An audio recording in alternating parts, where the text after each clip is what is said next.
શેરની હવાનો રૂખ જોઈ લે, લુક જોઈ લે, ખાલી હાથે પોક્યા એ મારું પ્લેસ જોઈ લે. શેરની હવાનો રૂખ જોઈ લે, લુક જોઈ લે, ખાલી હાથે નીકળ્યા પોક્યા એ મારું પ્લેસ જોઈ લે. क्या बात है सर, क्या बात है सर, क्या बात, ये बात है. જય માતાજી મિત્રો, સ્વાગત છે ફરી અમારો એક નવા એડિટિંગ વિડીયોની અંદર. તો મિત્રો ડેમોની અંદર જે તમે વિડીયો જોયો તે જ પ્રકારના વિડીયો એડિટિંગ કરતા આજે તમને શીખવાનું છું. તો મિત્રો વિડીયો પૂરેપૂરો જોજો અને મિત્રો તમે ચેનલ ઉપર ન હોય તો ચેનલને સબસ્ક્રાઈબ કરી વિડીયોને એક લાઇક કરી દેજો. અને મિત્રો ઓલ મટીરિયલ તમને ટેલિગ્રામની અંદર જોવા મળી જવાનું છે, ત્યાંથી તમે ડાઉનલોડ કરી શકો છો. અને ટેલિગ્રામની લિંક આપી છે ડિસ્ક્રિપ્શનમાં આપી દીધી છે. અને મિત્રો હજુ સુધી તમે મારા ટેલિગ્રામ ચેનલ અને વોટ્સઅપ ગ્રુપની અંદર જોઈન્ટ ના થયો તો થઈ જજો, લિંક તમને ડિસ્ક્રિપ્શનમાં આપી દીધી છે. તો ચાલો મિત્રો વધુ ટાઈમ વગાડીને આપણે એડિટિંગ શરૂ કરીએ. ये बड़ी अच्छी बात कही आप. તો સૌથી પહેલાં મિત્રો તમારે બીટમાર્ક અને સોંગ લિરિક્સ બંને પ્રોજેક્ટને એલાઇટ મોશનની અંદર એડિટ કરી દેવાનું છે. જો એડિટ કરતા ના આવડતું હોય તો આપણે ડિસ્ક્રિપ્શનના વિડીયોની લિંક આપી છે, તે વિડીયો જોઈને તમે એડિટ કરતા શીખી શકશો. અને મિત્રો પ્રોજેક્ટની અંદર પાસવર્ડ લગાવેલો છે, તો મિત્રો વિડીયો પૂરેપૂરો જોજો, તમને વોઇસ ઓવર સાથે તમને પાસવર્ડ મળી જવાનો છે, 2 અંક કરીને 4 અંકનો. તો સૌથી પહેલાં મિત્રો આપણે પ્રોજેક્ટને ઓપન કરીશું, બરાબર. બીટમાર્ક દ્વારા પ્રોજેક્ટને આ પ્રકારે ઓપન કરીશું.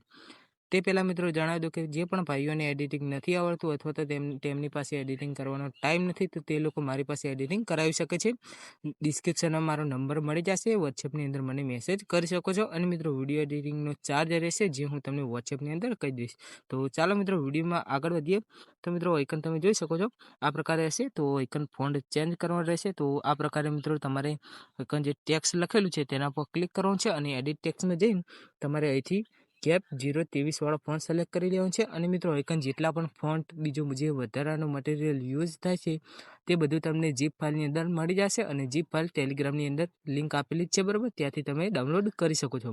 તો આ પ્રકારે મિત્રો તમારે આ પ્રકારે ફોન્ટ સિલેક્ટ કરી અને ટિક કરી દેવાનું છે.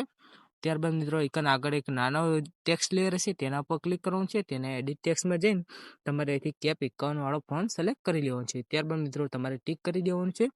અને મિત્રો આઇકન તમને ઇમોજી વાળો ટેક્સ્ટ દેખાતો હશે, ત્યાં તમારે એકવાર ટેપ કરવાનું છે. તેને એડિટ ટેક્સ્ટમાં જઈને તમારે iOS વાળો એટલે કે આઈફોનના ફોન્ટ વાળો તમે ફોન્ટ સિલેક્ટ કરી દેવાનું, જેથી કે આઈફોનના ઇમોજી આવી જાય. ત્યારબાદ મિત્રો તમારે અહીંથી ટિક કરી દેવાનું છે, બરાબર. ત્યારબાદ મિત્રો અહીંથી તમારે બેક લેવાનું છે. અને મિત્રો આમાં જે 3 લેયરની અંદર જે આપણે પ્રોસેસ કરી એટલે કે ફોન્ટ ચેન્જ કર્યા તે પ્રકારે મિત્રો તમારે આ 3 લેયરની અંદર કરી દેવાનું છે. અને મિત્રો આપણે આગળ વધતા પહેલાં હું તમને પાસવર્ડના પહેલાં 2 અંક કહી દઉં. તો મિત્રો પહેલાં 2 અંક છે 4444, બરાબર, તમે નોટ કરી લેજો. ત્યારબાદ મિત્રો આઇકન તમને ઇમોજીવાળા ટેક્સ્ટ દેખાતા હશે આ 3, ત્યાં તમારે આઈફોનવાળો ઇમોજી લગાવી દેવાનું છે. ત્યારબાદ મિત્રો આઇકન ફોન્ટ ચેન્જ કરવાનો છે, જે લખ્યું છે જોઈ લે કરીને ત્યાં તમારે ક્લિક કરવાનું છે. તેને એડિટ ટેક્સ્ટમાં જઈને તમારે અહીંથી આ ફોન્ટને સિલેક્ટ કરવાનું છે, વિમ્પીર વેબ કરીને હશે, બરાબર. ત્યારબાદ મિત્રો તમારે અહીંથી ટિક કરી દેવાનું છે. ત્યારબાદ મિત્રો એક બીજો ફોન્ટ છે ટેક્સ્ટ લેયર, ત્યાં તમારે એકવાર ટેપ કરવાનું છે. તેના એડિટ ટેક્સ્ટમાં જઈને તમારે અહીંથી કેપ 21 વાળો ફોન્ટ સિલેક્ટ કરી તમારે અહીંથી ટિક કરી દેવાનું છે.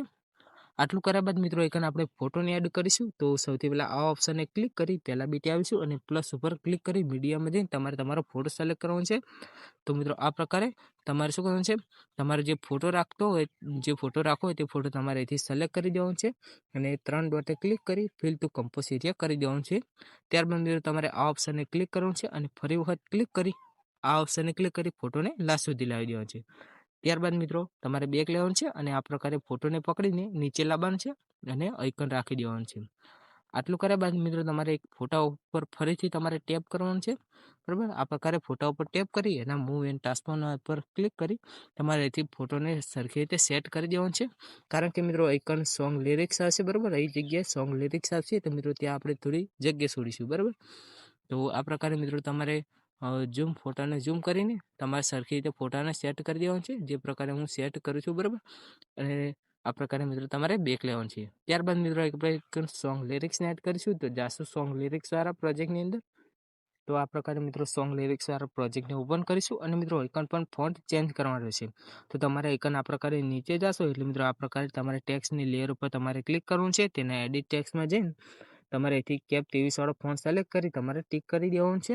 અને આઇકન તમારે ઇમોજી ટેક્સ્ટની અંદર આઈફોનના ઇમોજી વાળો ફોન્ટ તમારે સિલેક્ટ કરી તમારે ટિક કરી દેવાનું છે, બરાબર. મિત્રો આ પ્રોસેસ તમારે બધા ફોન્ટની અંદર એટલે કે બધે જે ટેક્સ્ટની લેયર છે તેની અંદર તમારે કરવાનું છે.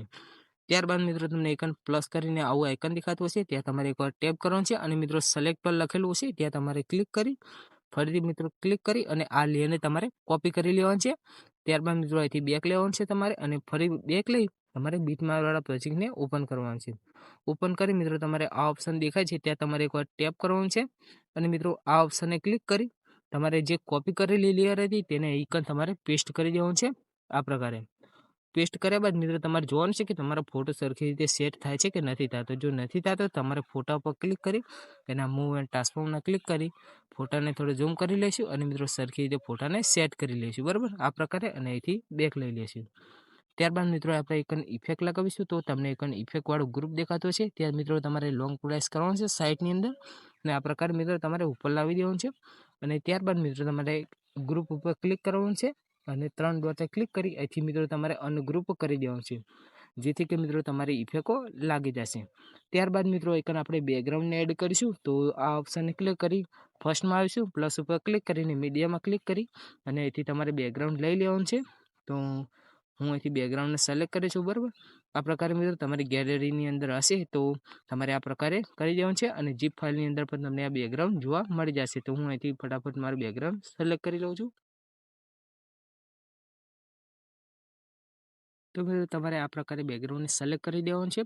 ત્યારબાદ મિત્રો તમારે આ ઓપ્શનને ક્લિક કરવાનું છે એક વખત અને પહેલા બીટે આવી તમારે બેકગ્રાઉન્ડ ઉપર ક્લિક કરવાનું છે અને મિત્રો આ ઓપ્શનને ક્લિક કરી તમારે પાછળનો ભાગ કટ કરી દેવાનો છે.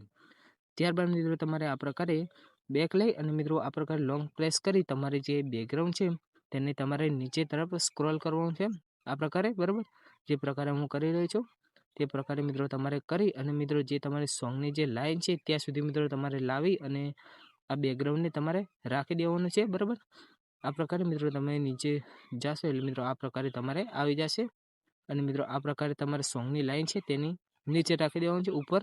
ત્યારબાદ મિત્રો બેકગ્રાઉન્ડ ઉપર ક્લિક કરી આઇકન તમને ઓપેસિટી વાળો ઓપ્શન જોવા મળતો હશે ત્યાં તમારે ક્લિક કરવાનું છે અને મિત્રો લાઇટની અંદર તમારે સ્ક્રીન વાળો ઓપ્શન સિલેક્ટ કરી તમારે અહીંથી બેક લઈ લેવાનું છે. ત્યારબાદ મિત્રો તમારે આઇકન આગળ બનશે અને આ ઓપ્શનને ક્લિક કરી તમારા બીટે આવી જવાનું છે. બરાબર આ બીટે અને આઇકન એક બીજું બેકગ્રાઉન્ડને એડ કરવાનું છે. તો આ પ્રકારે મિત્રો તમને અહીંથી બેકગ્રાઉન્ડ તમારે લઈ લેવાનું છે તમારી ગેલેરી અંદર જ્યાં તમારે બેકગ્રાઉન્ડ હોય ત્યાં તમારે બેકગ્રાઉન્ડ લઈ લેવાનું છે. તો સિમ્પલી હું અહીંથી મારું બેકગ્રાઉન્ડ સિલેક્ટ કરી લઉં છું. આ પ્રકારે મિત્રો બેકગ્રાઉન્ડ હશે તે તમારે સિલેક્ટ કરી દેવાનું છે અને આ પ્રકારે તમારે શું કરવાનું છે આ પ્રકારે બેકગ્રાઉન્ડ ઉપર એકવાર ટેપ કરી તેના ઓપેસિટી વાળા ઓપ્શનને ક્લિક કરવાનું છે અને લાઇટ વાળા ઓપ્શનને ક્લિક કરી તમારે સ્ક્રીન સિલેક્ટ કરી દેવાનું છે.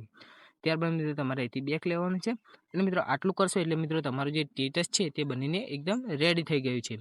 મિત્રો અને એક્સપોર્ટ કરતાં પહેલાં મિત્રો હું તમને પાસવર્ડ રાખેલો છે તેના છેલ્લા 2 અંક કહી દઉં તો મિત્રો છેલ્લા 2 અંક છે 43 4 અને 3 તો મિત્રો નોટ કરી દેજો અને મિત્રો અહીંથી તમારે સ્ટેટસને એક્સપોર્ટ કરવા માટે આ ઓપ્શનને ક્લિક કરી તમારે અહીંથી એક્સપોર્ટ કરી દેવાનું છે. તો મિત્રો વિડીયો ગમે તો વિડીયોને એક લાઇક અને ચેનલને સબસ્ક્રાઈબ કરી દેજો અને મિત્રો સ્ટેટસની અંદર કોઈ પણ પ્રોબ્લેમ આવે તો તમને ડિસ્ક્રિપ્શનમાં મારો નંબર અને ઇન્સ્ટા આઈડી આપેલી છે ત્યાં જઈને મને મેસેજ કરી શકો છો.